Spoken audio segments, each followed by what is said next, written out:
मार्गशीर्ष मास के कृष्ण पक्ष की एकादशी को हम उत्पन्ना एकादशी के नाम से जानते हैं। इस दिन जगत के पालनहार भगवान श्री हरि विष्णु और माता एकादशी की श्रद्धा पूर्वक पूजा करने से मनुष्य को सभी मनोवांछित फल प्राप्त होते हैं। ऐसी मान्यता है कि इसी दिन माता एकादशी की उत्पत्ति हुई थी। इसी दिन से एकादशी व्रत की शुरुआत हुई थी। तो आज की इस वीडियो में आप सुनेंगे उत्पन्ना एकादशी व्रत की कथा, साथ ही तुलसी माता की कथा भी। तो आइए प्रभु श्रीहरि के चरणों का ध्यान करते हुए हम कथा का शुभारंभ करते हैं। धर्मराज युधिष्ठिर कहने लगे कि हे केशव, मैंने कार्तिक माह के शुक्ल पक्ष की एकादशी अर्थात प्रबोधिनी एकादशी का विस्तार पूर्वक वर्णन सुना है।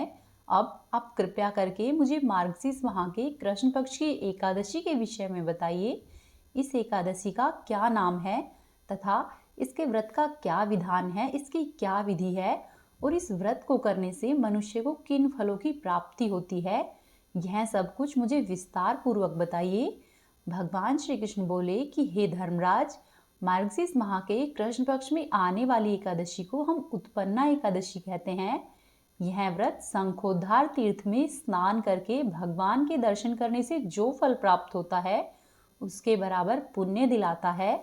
व्रत करने वाले भक्त को चोर, पाखंडी, पर स्त्रीगामी, मिथ्याभासी तथा किसी प्रकार के पापी से बात नहीं करनी चाहिए। इसका महात्म्य मैं तुमसे कहता हूँ, तुम ध्यान पूर्वक सुनो। फिर युधिष्ठिर कहने लगे कि हे केशव, आपने हजारों यज्ञ और लाखों गोदान को भी एकादशी व्रत के बराबर नहीं बताया। आपने इनमें भी एकादशी व्रत को उत्तम बताया है। सो यह तिथि सब तिथियों में कैसे उत्तम हुई, मुझे यह भी बताइए। युधिष्ठिर की ऐसी बात सुनकर भगवान श्री कृष्ण बोले कि हे युधिष्ठिर, सतयुग में मुर नाम का एक दैत्य उत्पन्न हुआ। वह बड़ा ही बलवान और भयानक था। उस प्रचंड दैत्य ने इंद्र, आदित्य, वसु, वायु, अग्नि आदि सभी देवताओं को पराजित करके भगा दिया था। तब इंद्र सहित सभी देवताओं ने भयभीत होकर भगवान शिव जी को कैलाश में जाकर सारा वृतांत कह सुनाया और बोले कि हे कैलाशपति, मुर दैत्य से भयभीत होकर सभी देवता मृत्युलोक में फिर रहे हैं। तब भगवान शिव ने कहा कि हे देवताओं, तीनों लोकों के स्वामी, भक्तों के दुखों का नाश करने वाले भगवान विष्णु की शरण में तुम लोग जाओ। वे ही तुम्हारे दुखों को दूर कर सकते हैं। शिव जी के ऐसे वचन सुनकर सभी देवता क्षीरसागर में पहुंचे। वहां पर भगवान को शयन करते हुए देखकर हाथ जोड़कर उनकी स्तुति करने लगे। देवताओं ने कहा कि हे प्रभु, आपको बारंबार प्रणाम है। हे देवताओं की स्तुति करने योग्य है। हे प्रभु, आप देवताओं की रक्षा करने वाले मधुसूदन हो, आपको नमस्कार है। आप हमारी रक्षा करो। दैत्यों से भयभीत होकर हम सभी देवतागण आपकी शरण में आए हैं। आप इस संसार के कर्ता, माता पिता, उत्पत्ति और पालन करता और संहार करने वाले हो। हे प्रभु, आप ही सबको शांति प्रदान करते हो। आकाश और पाताल भी आप ही हो। सबके पितामह ब्रह्मा, सूर्य, चंद्र, अग्नि, हवन, आहुति, मंत्र, तंत्र, जप, यजमान, यज्ञ, कर्म, कर्ता, भोक्ता, सब कुछ आप ही हो। आप सर्वव्यापी हो। आपके सिवा तीनों लोकों में चर तथा अचर कुछ भी नहीं है। हे भगवान, दैत्यों ने हमको जीतकर स्वर्ग से दूर भगा दिया है और हम सभी देवता इधर उधर भागे फिर रहे हैं। आप उन दैत्यों से हमारी रक्षा करो। इंद्र के ऐसे वचन सुनकर भगवान श्री हरि कहने लगे कि हे इंद्र, ऐसा मायावी दैत्य कौन है जिसने कि सभी देवताओं को जीत लिया है? उसका क्या नाम है और उसमें कितना बल है और किसके आश्रय में वह रहता है? उसका स्थान कहाँ पर है? यह सब बातें मुझसे कहो। भगवान के ऐसे वचन सुनकर इंद्र बोले कि भगवान, प्राचीन समय में एक नाड़ीजंग नाम का राक्षस था। उसके महापराक्रमी और लोक विख्यात मुर नाम का एक पुत्र उत्पन्न हुआ। उसकी चंद्रावती नाम की नगरी है। उसी ने सभी देवताओं को स्वर्ग से निकालकर वहां पर अपना अधिकार जमा लिया है। उसने इंद्र, अग्नि, वरुण, यम, वायु, ईश, चंद्रमा, निऋत आदि सभी स्थानों पर अपना अधिकार कर लिया। हे भगवान, सूर्य बनकर मैं स्वयं ही प्रकाश करता है, स्वयं ही मेघ बन बैठा है और सबसे अजय है। हे असुर निकंदन, उस दुष्ट को मारकर देवताओं को अजय बनाइए। यह सुनकर भगवान श्रीहरि ने कहा कि हे देवताओं, मैं शीघ्र ही उसका संहार करूंगा। अब तुम लोग चंद्रावती नगरी जाओ। इस प्रकार कहकर भगवान सहित सभी देवताओं ने चंद्रावती नगरी की ओर प्रस्थान किया। उस समय जब दैत्यमुर सेना के सहित युद्ध भूमि में गरज रहा था, उसकी भयानक गर्जना सुनकर सभी देवता भय के मारे चारों दिशाओं में भागने लग गए। जब स्वयं भगवान श्रीहरि रणभूमि में आए तो दैत्य उन पर भी अस्त्र शस्त्र और आयुध लेकर दौड़ पड़े। भगवान ने उन्हें सर्प के समान अपने बाणों से बींध डाला। बहुत से दैत्य मारे गए, केवल मुर बचा रहा। वह अविचल भाव से भगवान के साथ युद्ध करता रहा। भगवान जो भी तीक्ष्ण बाण चलाते वह उसके लिए पुष्प के समान होता। उसका शरीर छिन्न भिन्न हो गया, किंतु लगातार युद्ध करता रहा। दोनों के बीच मल्लयुद्ध भी हुआ। 10,000 वर्षों तक भगवान श्रीहरि और दैत्य मुर के बीच युद्ध चलता रहा, किंतु मुर दैत्य नहीं हारा। थककर भगवान श्रीहरि बद्रिकाश्रम में विश्राम के लिए चले गए। वहां पर हेमवती नाम की एक सुंदर गुफा थी। उसमें विश्राम करने के लिए भगवान उसके अंदर प्रवेश कर गए। यह गुफा 12 योजन लंबी थी और उसका एक ही द्वार था। भगवान विष्णु वहां पर योग निद्रा की गोद में सो गए। मुर दैत्य भी भगवान श्रीहरि विष्णु के पीछे पीछे उसी गुफा में आ गया। वहां पर भगवान को सोते हुए देखकर उसे बड़ा हर्ष हुआ। उसने सोचा कि यह दानव को भय देने वाला देवता है, अतः निसंदेह ही मैं इसे मार डालूंगा। दानव ने जैसे ही इस तरह का विचार किया, तभी भगवान श्रीहरि विष्णु के शरीर से एक कन्या प्रकट हुई, जो कि बड़ी ही रूपवती, सौभाग्यशालिनी तथा दिव्य अस्त्र और शस्त्रों से युक्त थी। वह कन्या भगवान के तेज के अंश से उत्पन्न हुई थी। उसका बल और पराक्रम महान था। दानवराज मुर ने उस कन्या को देखा। कन्या ने युद्ध का विचार करके दानव के साथ युद्ध करने की सोची। कन्या ने दानव के सामने युद्ध करने की इच्छा प्रकट की। तब मुर ने भी उसकी इच्छा को स्वीकार लिया। फिर दोनों के बीच युद्ध छिड़ गया। कन्या सब प्रकार की युद्ध कला में निपुण थी। वह मुर नामक महान असुर कन्या के हुंकार मात्र से ढेर हो गया। दानव के मारे जाने पर भगवान जाग उठे। उन्होंने दानव को धरती पर पड़ा देखा और पूछा कि मेरा यह शत्रु अत्यंत ही उग्र और भयंकर था, इसका वध किसने किया है? तब कन्या बोली कि हे स्वामिन, आपके ही प्रसाद से मैंने इस महादैत्य का वध किया है। तब भगवान श्री हरि विष्णु ने कहा कि हे कल्याणी, तुम्हारे इस कार्य से तीनों लोग, मुनि और देवता आनंदित हुए हैं। अतः तुम्हारे मन में जो भी इच्छा हो उसके अनुसार मुझसे कोई वरदान मांगो। यदि दुर्लभ भी हुआ तो भी मैं तुम्हें वह वरदान अवश्य ही दूंगा, इसमें कोई संदेह नहीं है। वह कन्या तो साक्षात माता एकादशी ही थी। उसने कहा कि हे प्रभु, यदि आप प्रसन्न हैं तो मैं आपकी कृपा से सभी तीर्थों में प्रधान, समस्त विभ्रों का नाश करने वाली तथा सब प्रकार की सिद्धि को देने वाली देवी हो जाऊं। हे जनार्दन, जो लोग आप में भक्ति रखते हुए इस दिन मेरे लिए उपवास करेंगे, उन्हें सब प्रकार की सिद्धि प्राप्त हो। हे माधव, जो लोग उपवास, नक्त अथा एकभुक्त होकर मेरे व्रत का पालन करें, उन्हें आप धन, धर्म और मोक्ष प्रदान कीजिए। तब श्रीहरि विष्णु बोले कि कल्याणी, तुम जो कुछ कहती हो वह सब कुछ पूर्ण होगा। फिर आगे भगवान श्री कृष्ण कहते हैं कि हे युधिष्ठिर, ऐसा वरदान पाकर महाव्रता एकादशी बहुत प्रसन्न हुई। हे युधिष्ठिर, दोनों पक्षों की एकादशी समान रूप से कल्याण करने वाली है। इसमें शुक्ल और कृष्ण का भेद नहीं करना चाहिए। यदि उदय काल में थोड़ी सी एकादशी, मध्यम में पूरी द्वादशी और अंत में किंचित त्रयोदशी हो तो वह त्रिस्पर्शा एकादशी कहलाती है। वह भगवान को अत्यधिक प्रिय है। यदि एक त्रिस्पर्शा एकादशी को उपवास कर लिया जाए तो 1 सहस्त्र एकादशी व्रतों का फल प्राप्त होता है, तथा इसी प्रकार द्वादशी में पारण करने पर भी सहस्त्र गुना फल माना गया है। हे युधिष्ठिर, जो भी मनुष्य एकादशी का उपवास करता है वह वैकुंठ धाम में, जहाँ पर साक्षात भगवान श्री हरि विष्णु गरुड़ पर विराजित रहते हैं, वहां जाता है।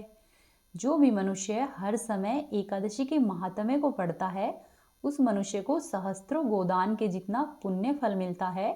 जो भी दिन या रात में भक्ति पूर्वक इस महात्म्य का श्रवण करता है वह मनुष्य निसंदेह ही ब्रह्महत्या इत्यादि पापों से मुक्त हो जाता है।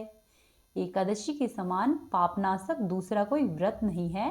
प्रेम पूर्वक बोलिए श्री हरि विष्णु भगवान की जय। एकादशी माता की जय। अब आप सुनिए तुलसी माता की कथा।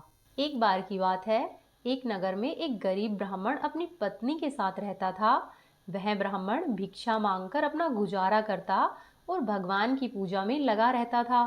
वह ब्राह्मण उतनी ही भिक्षा मांगता जितनी से उसका और उसके परिवार का पेट भर सके। उस नगर का राजा बहुत धनवान और ब्राह्मणों का आदर करने वाला था। राजा किसी भी ब्राह्मण को अपने महल से खाली हाथ नहीं जाने देता था। दूर दूर से ब्राह्मण राजा के पास आते और मुंह मांगा दान लेकर आशीर्वाद देते हुए चले जाते।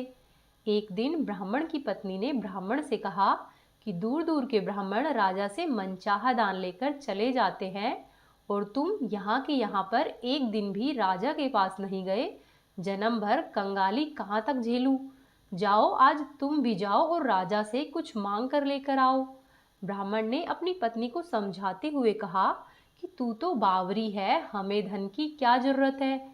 हमें इतना तो मिल ही जाता है जिससे कि हम अपना पेट भर सके, और राजा का धन अच्छा नहीं होता, वो हमें नहीं लेना चाहिए। ब्राह्मण ने अपनी पत्नी को इस तरह से समझाया, लेकिन ब्राह्मणी जिद पर अड़ी रही और बोली कि मैं तुम्हारी एक भी बात नहीं सुनने वाली हूँ। कब तक हम कंगाली में जीते रहेंगे? तुम तो रोज माला लेकर बैठ जाते हो, अपने बच्चों को क्या खिलाए और क्या पहनाए। जब हमारे बच्चे दूसरे बच्चों को पहनते हुए, ओढ़ते हुए और खाते पीते हुए देखते हैं तो उनका मन भी ललचाता है। आज तुम राजा के पास जाओ, राजा बहुत भला व्यक्ति है, वो हमें जरूर ही मुंह मांगा दान देगा। मजबूर होकर ब्राह्मण राजा के महल की ओर चल दिया, पर राजा उस समय महल में नहीं था।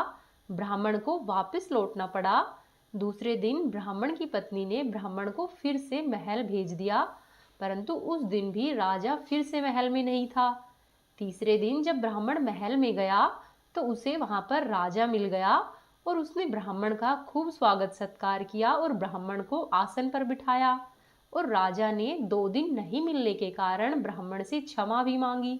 फिर आगे राजा ने कहा कि हे ब्राह्मण देव, मैं आपकी क्या सेवा कर सकता हूँ? तब ब्राह्मण ने कहा कि हे राजन, जो मैं मांगूंगा क्या आप मुझे वो सब दे सकेंगे? तब राजा ने कहा कि हाँ हाँ ब्राह्मण, अवश्य ही, आप कहिए मैं आपकी क्या सेवा कर सकता हूँ। ब्राह्मण ने निवेदन किया कि हे महाराज, मैं कुछ और नहीं चाहता, बस आप मुझे अपनी कमाई से 4 पैसे दान में दे दीजिए। ब्राह्मण की ऐसी बात सुनकर राजा चौंक गया और सोचने लगा कि खजाने में बहुत सारा धन पड़ा है, पर मेरी मेहनत की एक भी कौड़ी नहीं है। तब राजा ने ब्राह्मण से कहा कि हे ब्राह्मण देव, आप मुझे एक दिन का समय दे, कल मैं आपको आपका मुंह मांगा दान दे दूंगा। ब्राह्मण ने कहा ठीक है, और फिर ब्राह्मण अपने घर पर वापस आ गया। ब्राह्मण को जब खाली हाथ देखा तो ब्राह्मण की पत्नी बोली कि क्या हुआ, राजा ने कुछ नहीं दिया। तब ब्राह्मण बोला कि राजा ने कल देने के लिए कहा है। तब ब्राह्मण की पत्नी सोचने लगी कि शायद इन्होंने बहुत सारा धन मांगा होगा और राजा को इसकी व्यवस्था करने में समय लग रहा होगा, इसीलिए ही कल बुलाया है। दूसरी ओर राजा ने अपने राजसी कपड़े बदले और फटे पुराने कपड़े पहनकर मजदूर के जैसा भेष बना लिया। जब राजा की पत्नी ने देखा और कारण पूछा तो राजा ने सब कुछ रानी को कह सुनाया। तब रानी बोली कि मैं भी आपके साथ चलूंगी। राजा के हाँ कहने पर रानी ने भी पुरानी साड़ी पहन ली और आ गई। इस प्रकार राजा और रानी मजदूरी की तलाश में शहर की ओर निकले। लुहारों के मोहल्ले में जाकर राजा ने आवाज लगाई कि किसी को मजदूर चाहिए, हम मजदूर हैं। आखिरकार एक लुहार ने उन्हें बुला ही लिया, जो कि पहिए पर ढाल चढ़ाने की तैयारी कर रहा था। उसने राजा से कहा कि देखो, तुम्हें पहले खलात धोकनी पड़ेगी और जब आग आ जाए तो उसे पीटना होगा। फिर रानी की ओर देखकर कहा कि तुम्हें कुएं से पानी लेकर होदी भरनी पड़ेगी और कोयले वाले घर से कोयला लेकर उसे भट्टी में डालना होगा। तुम दोनों को दिन भर में 2-2 आने मिलेंगे। अगर काम पसंद हो तो बोलो, नहीं तो अपना रास्ता नापो। राजा और रानी लुहार के बताए गए काम को करने लगे। राजा खलात धोकने लगा, पर उससे काम ठीक से हो नहीं पा रहा था। तब लोहार नाराज होकर राजा को ठीक से काम करने के लिए कहता है। राजा जैसे तैसे अपना काम करने लगा। रानी भी कुएं से पानी भरकर लाने लगी। रानी के हाथ में फफोले पड़ गए। किसी तरह बड़ी कठिनाइयों से उसने पानी का हौज भरा। उसके बाद रानी कोयला लाकर भट्टी में डालने लगी। कोयला भरने से रानी के गोरे हाथ काले पड़ गए। भट्टी में आग आने पर लुहार ने पात भट्टी से निकालकर पहिए पर जमाई और एक धन अपने हाथ में लेकर और एक राजा के हाथ में देकर कहा कि देखो, बारी बारी से धन इस पर पटकना, हाथ इधर उधर न होने पाए। राजा जोर जोर से धन पटकने लगा, लेकिन उसका निशाना ठीक नहीं बैठता था। कभी धन हाल पर गिरती तो कभी पहिए पर। मजदूरों का यह हाल देखकर लुहारिन बड़बड़ाती हुई आई और लुहार से कहने लगी कि तुमने कहाँ से यह 9 सीखे मजदूर काम पर लगाए हैं? यह मजदूर तुम्हारा सब काम बिगाड़ देंगे। राजा और रानी उन दोनों की फटकार सुनते हुए अपना काम मन लगाकर करते रहे। घन पटकते पटकते राजा का शरीर पसीने से तरबतर हो गया और उसकी सांसें जोर जोर से चलने लगी। रानी भी पानी भरते भरते और कोयला झोंकते झोंकते थक कर चूर हो गई। दोनों ने पूरे दिन बहुत मेहनत की। लुहार ने राजा और रानी को 2-2 पैसे दिए, जिसे वे दोनों बड़ी ही खुशी खुशी लेकर अपने महल में आ गए। राजा ने 4 पैसे अलग रख दिए और अगले दिन ब्राह्मण को बुलाकर उसे दे दिए। ब्राह्मण ने राजा को आशीर्वाद दिया और अपने घर पर वापस लौट आया और ब्रह्माणी से कहा कि लो, मैं राजा के यहाँ से दक्षिणा लेकर आ गया हूँ। ब्रह्माणी खुश होकर दौड़ती हुई आई, पर जब उसने 4 पैसे देखे तो वो ठिठक गई और उन्हें दूर फेंक दिया। ब्रह्माणी जल बूंदकर ब्राह्मण से बोली कि तुम जैसे दरिद्र से राजा के यहाँ से भी कुछ नहीं मांगा गया, शर्म भी नहीं आती। ऐसा कहकर ब्रह्माणी रूठकर चली गई और बहुत देर तक बड़बड़ करती रही। ब्राह्मण ने उन 4 पैसों को उठाया और उठाकर तुलसी घर के पास रख दिया और सोचा कि जब ब्रह्माणी शांत हो जाएगी तो जरूरत पड़ने पर इन्हें उठा लेगी। परंतु कई दिनों तक पैसे वहीं पर तुलसी घर में रखे रहे। उनके ऊपर फूल और बेलपत्र गिर गए और वे 4 पैसे मिट्टी में दब गए। ब्राह्मण और ब्रह्माणी दोनों ही उन सिक्कों के बारे में भूल गए। कुछ दिनों के बाद तुलसी घर में 4 पौधे उगे। चारों पौधे बहुत ही सुंदर थे। यह देखकर ब्रह्माणी रोज उनमें पानी डालने लगी। 4 महीने बाद वे पौधे बड़े हो गए और उनमें फूल लगने लगे। जब उन पौधों के फूल सूखते तो उनसे मोती झड़ने लगते। ब्राह्मण और ब्रह्माणी ने कभी भी ऐसे फूल नहीं देखे थे। साथ ही ब्राह्मण और ब्रह्माणी ने कभी भी मोती नहीं देखे थे। वो समझे कि ये कोई बीज है। हर रोज कई फूल झड़ते और बहुत से मोती पूरे तुलसी घर में बिखर जाते। ब्रह्माणी उन मोतियों को समेटकर घर के एक कोने में डाल देती। इस तरह वहां पर मोतियों का ढेर लग गया। एक दिन सब्जी वाली आई। ब्रह्माणी को सब्जी लेनी थी, पर उसके पास पैसे नहीं थे। उसने सब्जी वाली से कहा कि क्या तुम इन चमकदार बीजों के बदले मुझे सब्जी दे सकती हो? सब्जी वाली ने जब मोतियों को देखा तो वह उन्हें पहचान गई।